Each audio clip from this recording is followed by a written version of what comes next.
What if I told you that you can believe in God every Sunday and still slowly destroy your soul the rest of the week, smiling in church while drowning in darkness outside of it?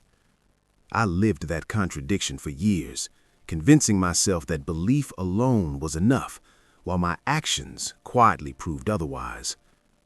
I was raised in faith, standing beside my mother under stained glass windows, listening to sermons about love, mercy, and salvation as if they were shields against the world.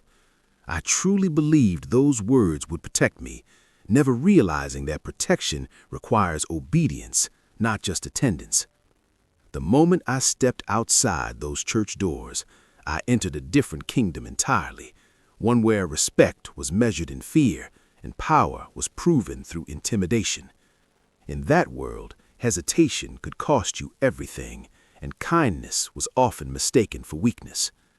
At first, it was small things, small favors and calculated risks that felt harmless in the beginning, yet slowly shaped the man I was becoming. Those early compromises seemed insignificant, but they laid the foundation for a life built on dangerous justifications. The first time someone stepped aside because they were afraid of me, I felt a rush so powerful that silenced every warning voice inside my head. That feeling replaced doubt with pride and slowly rewired my understanding of what strength really meant. Control became addictive, and before long I was no longer surviving the streets, but actively shaping them, building a name that carried weight wherever it was spoken. My reputation began arriving before I did, entering rooms and conversations long before my physical presence followed. Money flowed in faster than I had ever imagined, bringing luxury cars, expensive watches, tailored suits, and a lifestyle that looked like success from the outside. To the world, I appeared accomplished and unstoppable, a young man who had figured out how to win. Doors opened without me knocking, lines disappeared when I arrived, and entire rooms shifted their energy the moment I stepped inside. People shook my hand carefully, measuring their words, aware that my approval or disapproval could change their fortunes. Yet, every Sunday, I still sat in church with folded hands and a gold cross resting against my chest, listening to sermons about humility. I nodded at sermons about sacrifice, knowing my weekly choices reflected the opposite of everything being preached. Inside the confession booth, I whispered my sins carefully, softening details and editing truths to make them sound less destructive than they really were. I convinced myself that admission equated transformation, ignoring the fact that repentance without change is merely rehearsal. When the priest spoke of God's endless mercy, I treated that mercy like a safety net rather than a call to correction. I leaned on forgiveness as permission to continue, assuming grace would always cover what discipline refused to confront. I constructed two identities that rarely collided, one that prayed publicly and another that commanded privately without hesitation. I believed I could maintain this balance forever, unaware that divided lives eventually collapse under their own weight. During the week, I enforced loyalty with fear and made decisions that altered lives in ways I justified as necessary for survival. I told myself the world was cruel and I was simply adapting, never admitting that I had become part of the cruelty.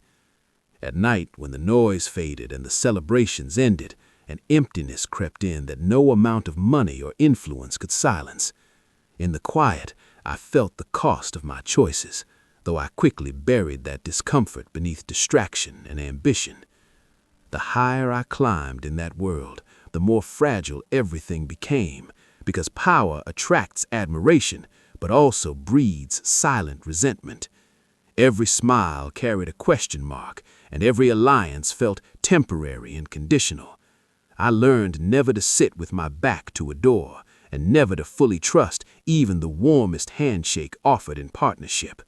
Paranoia became a companion, whispering reminders that today's ally could become tomorrow's threat, without warning. Each time I survived a violent encounter or narrowly escaped arrest, I told myself that God was protecting me for a reason. I mistook mercy for endorsement, assuming survival meant heaven approved of my direction.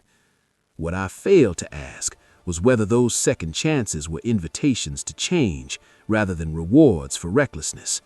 I ignored the possibility that grace was buying me time, not blessing my behavior. Then came a night heavy with tension, a meeting where silence felt sharper than any weapon concealed in the room. You could sense something unstable in the air, as if trust had quietly evaporated before anyone acknowledged it. When the first shot rang out, it shattered not just the room, but the illusion of control I had spent years constructing. Chaos replaced confidence instantly, proving how fragile dominance becomes when reality intervenes. Amid the confusion, someone I loved lay bleeding beside me, and for the first time, my influence meant nothing at all. All the money, connections, and reputation in the world could not reverse the seconds that had already passed. I pressed my hands against wounds I could not close and begged God with promises I had made many times before in safer moments. This time, the prayer was not polished or strategic. It was raw, desperate, and stripped of pride. He did not fall because I lacked wealth or status, and he did not die because I lacked connections in powerful places. He fell because of the environment I chose, a world where violence is not surprising, but expected. Courtrooms followed, along with headlines and cold stares, as the image I once controlled became a public narrative I could not rewrite. The persona that once commanded fear now stood exposed, reduced to a defendant awaiting judgment. Prison stripped away everything I had used to define myself, leaving only a number, a narrow bed, and long stretches of silence.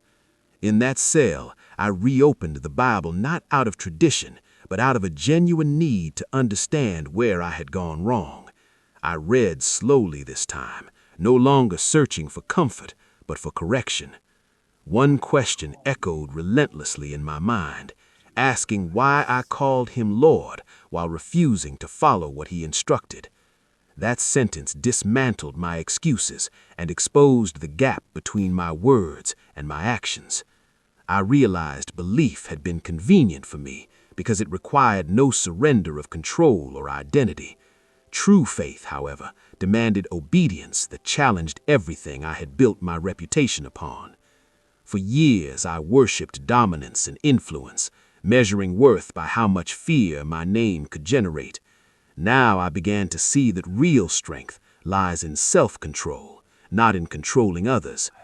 I started practicing small disciplines inside those walls, choosing humility over ego and reflection over retaliation.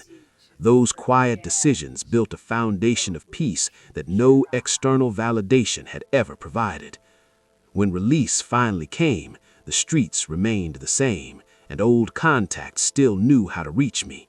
Temptations did not disappear, they simply tested whether transformation was genuine or temporary. I had to rebuild relationships slowly, proving through consistency that I was no longer the man driven by ego and reckless ambition.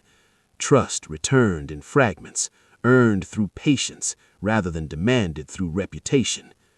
There were nights when memories returned vividly, replaying scenes I wished I could erase from existence. Instead of running from them, I allowed them to remind me why I could never go back. I learned that regret can either paralyze you or refine you, depending on whether you face it honestly or hide from it. I chose to let it refine me, even when the process was uncomfortable.